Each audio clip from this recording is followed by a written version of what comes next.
High everyone, it's me রিপারা। Welcome to my channel. After long time আমি একটি video post করলাম। I know আপনারা সবাই ভাবতেছিলেন যে আমি কোথায় ছিলাম। আসলে একটু ব্যস্ততার কারণে ভিডিও আপলোড করা হয়নি।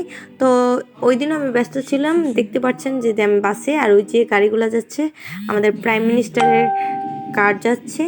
তো সেদিন আমার মাস্টার্সে অ্যাপ্লাই লাস্ট ডেট ছিল, তো আমি তার জন্য বের হয়েছিলাম। তার আগে আমি একটু সাভার উপজেলায় গিয়েছিলাম একজনের প্রয়োজনে। আসলে মানুষের উপকার করতে নেই, সে জানে রাস্তা অফ, তাও আমাকে একলা ছেড়ে দিয়েছে। আমার পাশে সে আসেও নাই বা কোনো আমাকে হেল্প করে না। যাই হোক, ওই কথা আপনাদের সাথে পরে শেয়ার করি। তারপর দেখুন, প্রথমে একটি বাসে উঠেছিলাম, সেই বাস থেকে আমাকে সিএমবিতে নামিয়ে দিয়ে পরে আরেকটি বাসে উঠলাম। দেখুন, বাস আটকে দিয়েছে রাস্তা অফ বলে। তারপর বাসে বসে বসে কী করবো ভেবে পাচ্ছিলাম, তাই একটি ভিডিওটা আপনাদের জন্য করলাম যে একটা ভিডিও করে নিয়ে আপনাদের সাথে শেয়ার করব। তারই একটি ছোট ক্লিপ শেয়ার করছি। তো এই হচ্ছে সেই নবীনগর, সাভারের ঐতিহ্যবাহী একটি জায়গা। তো এই জায়গাটি পরিদর্শন করতে এসেছিল আমাদের বাংলাদেশের নতুন প্রাইম মিনিস্টার সম্মানিত তারেক রহমান বা তারেক জিয়া।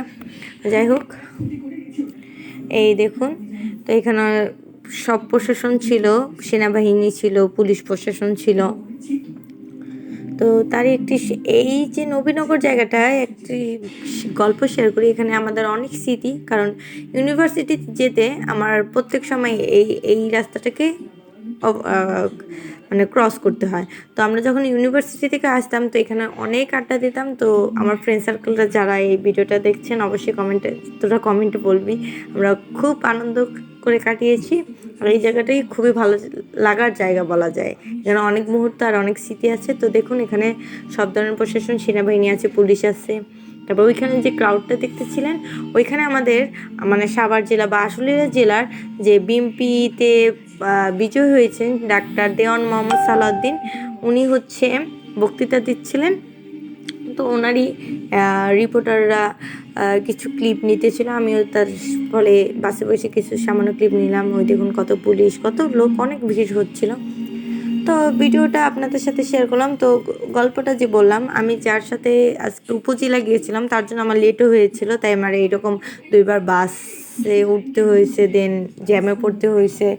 যদি আমার লাকিলি আমার বাসটা রাস্তাটা ছেড়ে দেওয়া, আমি যেতে পারছি। যদি না যেতে দিলে আমার সেদিনকে অ্যাপ্লাই করাই হতো না।